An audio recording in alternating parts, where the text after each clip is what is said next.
এনসিপিরা এখন বুঝুক যে আইন নিজের হাতে তুলে নিলে, ক্ষমতার প্রয়োগ করলে কিরকম লাগে। আর ডক্টর ইউনূস বাংলাদেশে আসবে, কচুকাটা করে বাংলাদেশের মানুষ, পাবলিক ওই দিন না। জুলাই আন্দোলনকে সবচেয়ে ক্ষতিগ্রস্ত করেছে ডক্টর মোহাম্মদ ইউনূস। আপনি দেখেন তো আজকে একটা ক্যাবিনেট আছে, একটা মন্ত্রীর প্রতি আপনাদের কনফিডেন্স আছে কারো? এখানে একটা জুজুর ভয় দেখানো হচ্ছে যে আওয়ামী লীগ আসতেছে, আওয়ামী লীগ আসতেছে। এই যে সম্প্রতি হবিগঞ্জ, এরপর সিলেটে আমরা দেখছি যে এনসিপি নেতাদের উপরে হামলার ঘটনা ঘটছে। সরকার পক্ষ থেকে বলা হচ্ছে আসলে এই ঘটনায় তাদের কেউ জড়িত নন। মাঠ পর্যায়ে আলোচনা হচ্ছে যে এনসিপি নেতারা আসলে অশালীন বক্তব্য দেওয়ার কারণে সেখানকার স্থানীয় জনতা ক্ষেপে উঠেছে বলেই উত্তেজনার কারণ। আপনিও কি আসলে তাই মনে করছেন কিনা? সাকিব সাহেব ধন্যবাদ, আপনার অনুষ্ঠানে আমন্ত্রণের জন্য আবারও ধন্যবাদ। আমার সহ আলোচক মাহবুব সাহেব আছেন, সিনিয়র অ্যাডভোকেট। আপনার কথা আমি তো পরিষ্কার করে দিলেন, হামলা হয়েছে, সরকার জানে না। সরকার কে? সরকার যদি নীরব থাকে তাহলে বোঝা গেল সরকার করাইছে। এটা তো আইনের একদম প্যারাফ্রেসিস দাঁড়ায় যায়। আপনি এনসিবির ছেলেদের উপরে হামলা করার কি যৌক্তিক কারণ আছে? ধরে নিলাম তারা অশালীন বক্তব্য দিয়েছে, আমার বিরুদ্ধে একজন অশালীন বক্তব্য দিয়েছে, আমি বড় জোর আরেকটা অশালীন বক্তব্য দিতে পারি, কিন্তু আমি ভদ্রতা হিসেবে দিলাম না। কিন্তু আমি কি তার উপর চড়াও হতে পারি? মানে অশালীন বক্তব্যের বিপক্ষে অশালীন বক্তব্য, এটা কি আসলে সমাধানের পথ? সমাধান না, আমি দিতে পারি না, মনে দিলাম না, আমি ভদ্র, আমি তার অভদ্র না, কিন্তু আমি কি তার উপরে চড়াও হতে পারি? সরকার তো বলছে যে তাদের কেউ জড়িত নন। 17 বছর তো হ্যাডম ছিল না কারোর গায়ে হাত তোলার।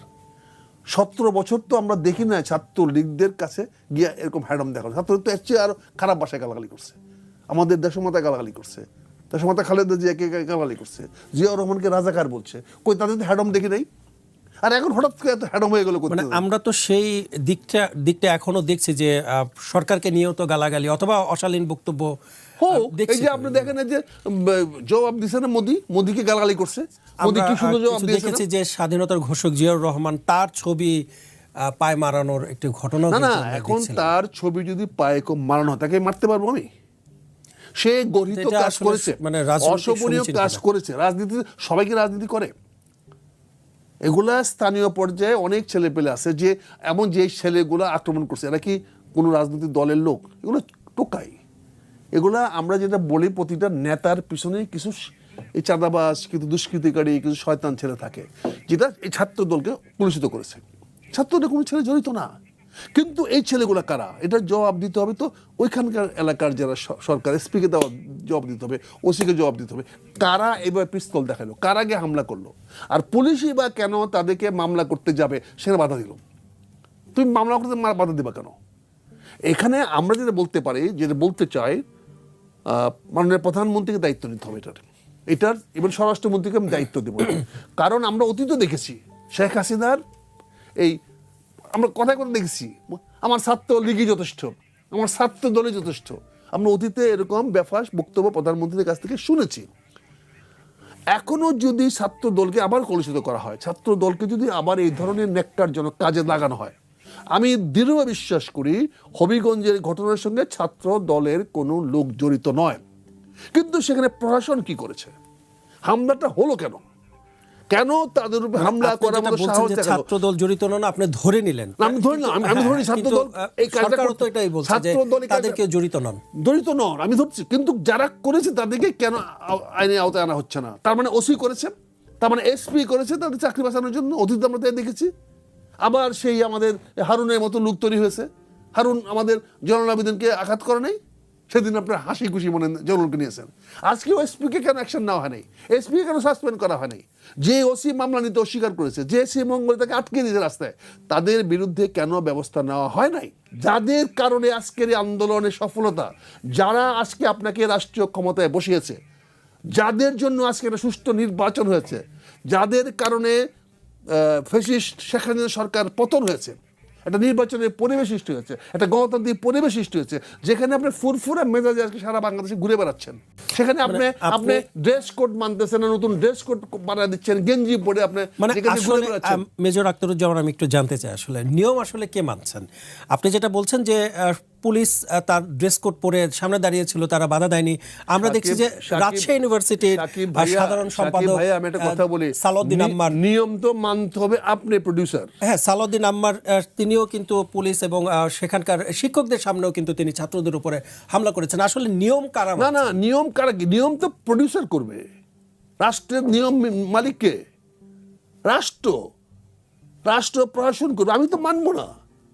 আমার না মানাটা তো আমার আদর্শ, না মানাটা তো আমার বিদ্রোহ, না মানাটা তো আমি আমার জনগণের কাছে আমি দেখাবো যে আমি আমার হ্যাডম আছে এই নিয়ম কানুন না ভাঙ্গার। এটা দেখার দায়িত্ব শতভাগ প্রশাসনের, শতভাগ বিচার ব্যবস্থা। আমার অ্যাডভোকেট ভাই আছেন এখানে, তো বিচারক সিদ্ধান্ত দিবে আমি অপরাধ করেছি কি করেছি না। আমি কেন লাঠি নিয়ে মাঠে নামবো? এটা ন্যাক্কারজনক ঘটনা, নিন্দনীয় ঘটনা। অতীতে শেখ হাসিনা এটা করেছে এবং দুঃখ হলো আজকে দেশমাতা খালেদা জিয়ার সন্তান তারেক রহমান সাহেবের আমলে তার রাজ্যে হবিগঞ্জে এবং হয়েছে। তার পরবর্তীগুলো দেখেন তো কিভাবে মানুষ ঢল নেমে আসতেছে। আপনি যেটা বলছেন তাদের আইনের আওতায় অথবা তাদের বিচার ব্যবস্থা আসবে, কিন্তু আমরা দেখছি যে যার অশালীন বক্তব্য, আমরা সেই এনসিপি নেতা নাসিরউদ্দিন পাটোয়ারি, তিনি নির্বাচনের সময়ে কিন্তু আমরা দেখেছি যে তার আসনে যে বিপরীত পক্ষে মির্জা আব্বাস ছিলেন তাকে নিয়েও কিন্তু নানা ধরনের বক্তব্য দিয়েছেন। মানে মূলত তার এই অশালীন বক্তব্য উত্তেজনার কারণ হিসেবে অনেকে মনে করছেন। শালীন এবং অশালীন বক্তব্যটা হলো আপেক্ষিক। একজন মানুষ অ্যাটেনশন ড্র করার জন্য অনেক ধরনের বক্তব্য দিতে পারে। অনেকে ডিল বাজায়, অনেকে ডঙ্গা বাজায়, অনেকে আকাশে গুলি মারে। এগুলো তো নজর কাড়ার জন্য। অনেকে টেবিলে থাপ্পড় মারে। সংসদেও আমরা টেবিলে থাপ্পড় মারে স্পিকারের দৃষ্টি আকর্ষণ করার চেষ্টা করছি। দৃষ্টি আকর্ষণ করার জন্য শালীন অশালীন সব ধরনের ভাষা গ্রহণযোগ্য। আপনি সেটাকে নিন্দা জানায় বলেন, আপনি বক্তব্যে তাকে নিন্দা জানান, তার প্রতি ঘৃণা প্রকাশ করেন, কিন্তু আপনি আইনকে তার বিরুদ্ধে প্রয়োগ করবেন। আপনি দরকার বলে মামলা করেন, আপনার ওখানে মানহানি মামলা করার প্রভিশন আছে, আমার অ্যাডভোকেট বা সিনিয়র অ্যাডভোকেট আছেন, কিন্তু আপনি কি করে পুলিশ লেলিয়ে দেবেন, কি করে টোকায় লেলিয়ে দেবেন? আজকে ছাত্র দল অসম্মান করে আপনি বলছেন যে মামলাতেই সমস্যার সমাধান হবে। আইন প্রয়োগকারী যারা তারা সেটা সমাধান দিবে, আইন প্রয়োগকারী। কিন্তু সেখানে ছাত্র দলকে কেন কলুষিত করা হচ্ছে এবং সরকার কেন আজকে অসত্য মিথ্যা ভাষণ দেওয়ার চেষ্টা করছে যে আমরা জানি না? এই যে জানি না, এটাই সমস্যা।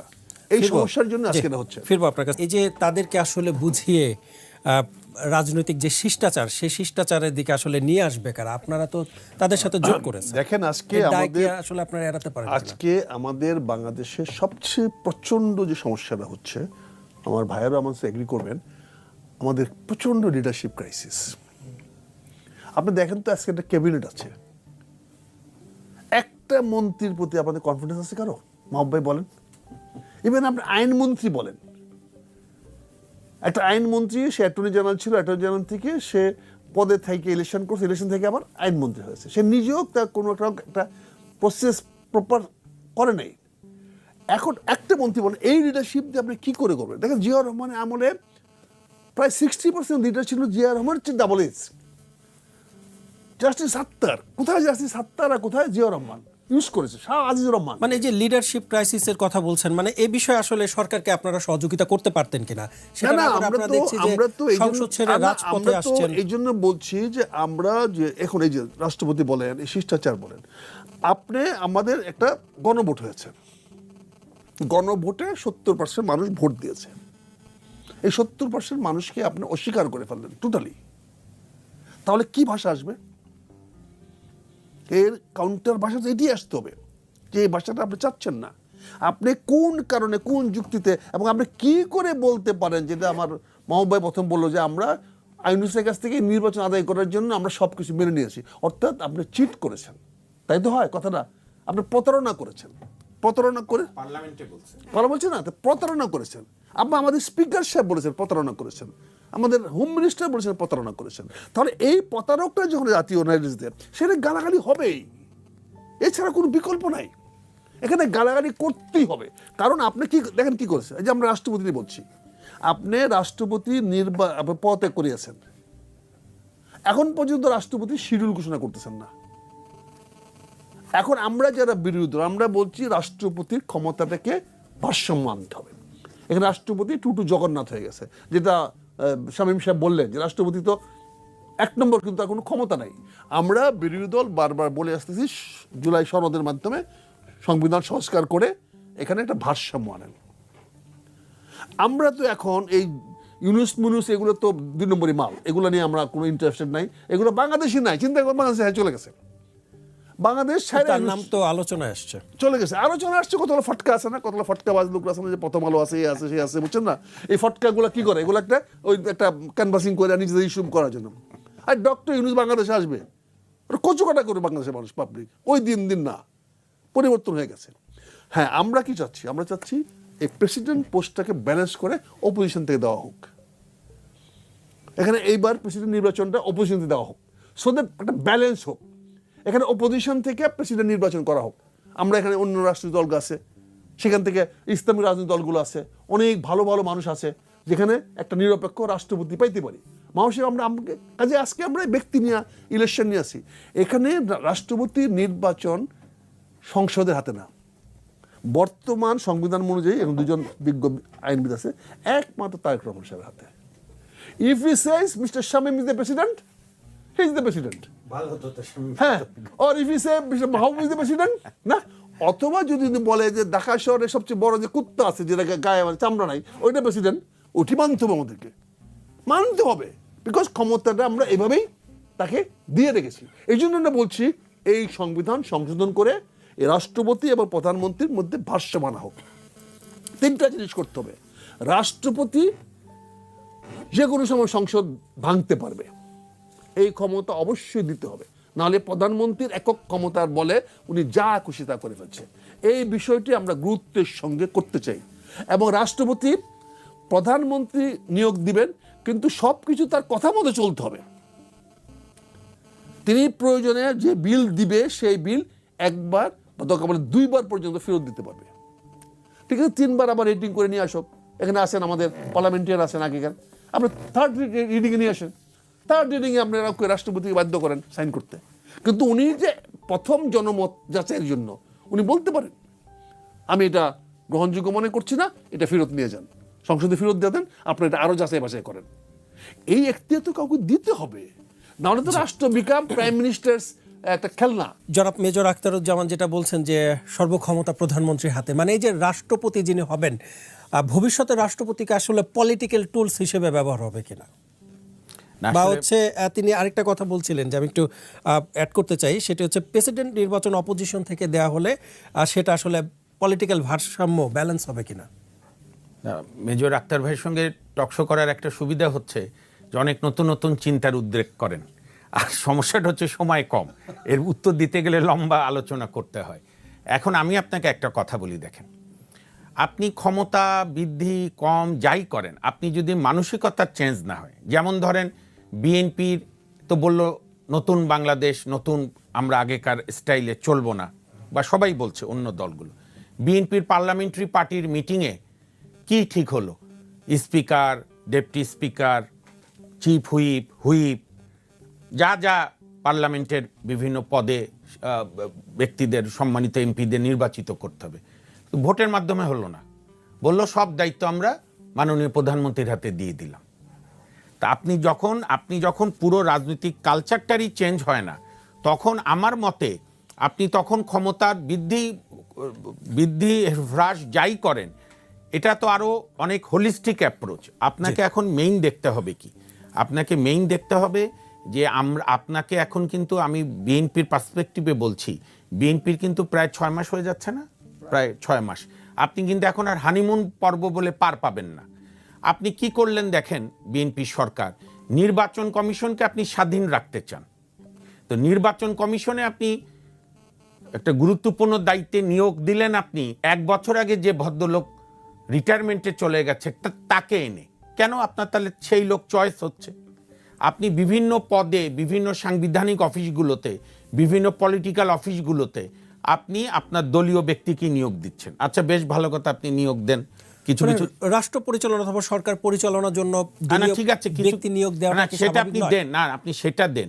আপনি তো আজকে 5 মাস ধরে, 5 মাস, ফেব্রুয়ারি, মার্চ, এপ্রিল, মে, 5 মাস ধরে যেটির মেইন কাজ দুর্নীতি তদন্ত করা, এবং দুর্নীতি তো এখন জাতীয় পার্টিও করছে না, সুযোগ পাচ্ছে না, আওয়ামী লীগও পাচ্ছে না, জামাতও তো বিরোধী দল, জামাত আর কি করবে? দুর্নীতি তো করে সবসময় ক্ষমতাসীন দল। দুদকের উচিত হচ্ছে ক্ষমতাসীনদের তদন্ত করা, অতীতে যেগুলো আছে সেগুলো তো করবি। বর্তমানে কি হচ্ছে?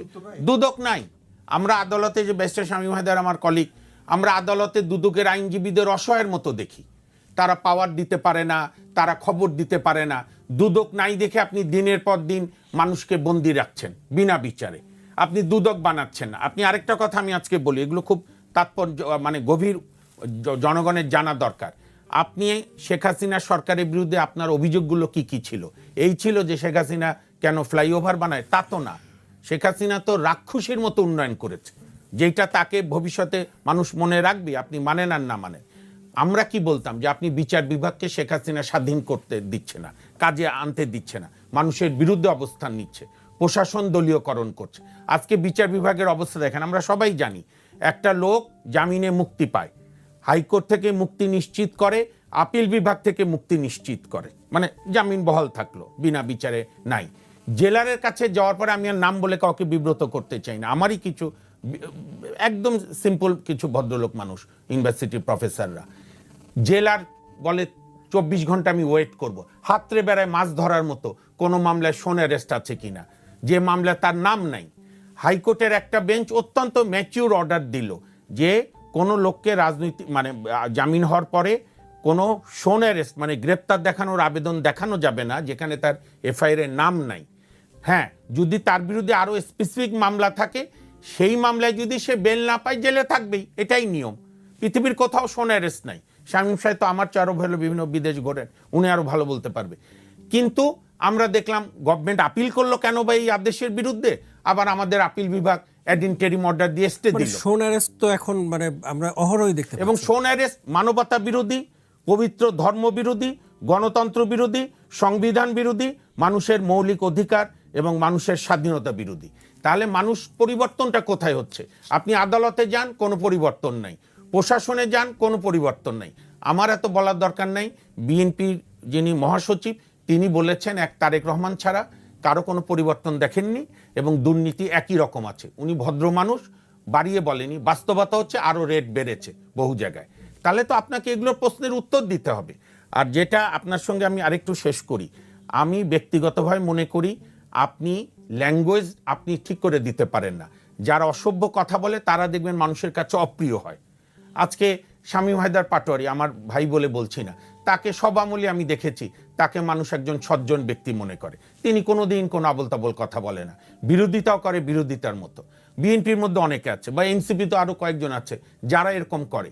কিন্তু ইউনূস সাহেব যে ক্ষতিটা করেছে, আপনি যে মানে কত বড় দুঃসাহস, যে ভদ্রলোক বলে 24 হয়েছে 71-এর চ্যালেঞ্জ হিসাবে, তারপরে তো গালিগালা যাচ্ছে। আমরা নূর হোসেনকে, আমরা পটুয়া কামরুল হাসানকে, আমরা ডাক্তার মিলনকে আমাদের জাতীয় কবি নজরুলের পাশে দাফন করিনি। বা আরো ধরেন, শহীদ রাষ্ট্রপতি জিয়াউর রহমানকে দাফন করা হয়নি, বেগম জিয়াকে দাফন করা হয়নি, দেশনেত্রী, অন্যান্য জাতীয় সব দলের নেতা। আপনি ইউনূস সাহেব সেখানে একটা দাফন করে দিল কবি নজরুলের কবরের পাশে। এটা আসলে চাপে পড়ে এরকম চাপ না, ইউনূস সাহেব মিশনই নিয়ে এসছে এখন পরিষ্কার। উনি 18 মাস জাতিকে বিভ্রান্ত করা, বিভাজিত করা, সোশ্যাল ফেব্রিক্সগুলো নষ্ট করে দিয়েছে। আক্তার ভাই বলুক, আক্তার ভাই তো বীর মুক্তিযোদ্ধা। 72-এর আপনার 16 ডিসেম্বর পরে যদি ওনারা সিদ্ধান্ত নিত যে স্বাধীনতার যারা বিরোধিতা করছে কারো বাড়িঘর রাখবো না, তাহলে একদিনের বেশি সময় লাগতো। কিন্তু ইউনূস সাহেবের আমলে বাড়িতে গিয়ে হামলা। আরেকটা আপনি জিনিস বলি, আপনি দেখেন সবচেয়ে যেটা আপত্তিকর কথা সে বলে গেল যে আমি রিসেট বাটনে মানুষ চাপ দিয়েছে। কোথায় রিসেট বাটনে চাপ দিয়েছে? এই ছাত্ররা আন্দোলন করেছে, আক্তার ভাইয়ের মনে আছে, শামীম সাহেবের মনে আছে, গান গেয়েছে, মুজিবের বাংলায় বৈষম্যের ঠাঁই নাই, তীরহারাই ঢেউয়ের সাগর পাড়ি দেব রে, আমরা কজন নবীন মাঝি, যেগুলো আমাদের মুক্তিযুদ্ধের গান। কাজেই আমি মনে করি জনাব তারেক রহমান সাহেবের এই হবিগঞ্জ এপিসোডে লাভ হয়েছে এনসিপির, লস হয়েছে বিএনপির। এইটা বিএনপি যত তাড়াতাড়ি বুঝবে তত তাদের মঙ্গল। কারণ আমাদের দরকার কি? আমাদের দরকার একটি স্থিতিশীল সরকার, মানুষের মৌলিক সমস্যাগুলো নিয়ে কারো কোনো আলাপ নেই। গ্যাস নাই বাসায়, জ্বালানি সমস্যা, বিদ্যুতের সমস্যা, রাস্তাঘাট সমস্যা, এলাকায় শান্তি শৃঙ্খলার সমস্যা। আরেকটা হচ্ছে সোশ্যাল, সামাজিক বন্ধনগুলো এত দুর্বল করেছে যে আপনি জুলাই আন্দোলনে কেউ অপোজ করেছে, সে তো থাকতেই পারছে না, তার ফ্যামিলি যেতে পারছে না স্কুলে, কলেজে যেতে পারছেন। এই যে ব্যারিস্টার পাটোয়ারি ঠিক বলেছেন, এই যে ক্ষত সৃষ্টি হচ্ছে, আপনি মনে রাখবেন, আপনি যদি প্রতিশোধ নিতে থাকেন, আরেকটি প্রতিশোধকে আপনি আমন্ত্রণ জানিয়ে রাখলেন।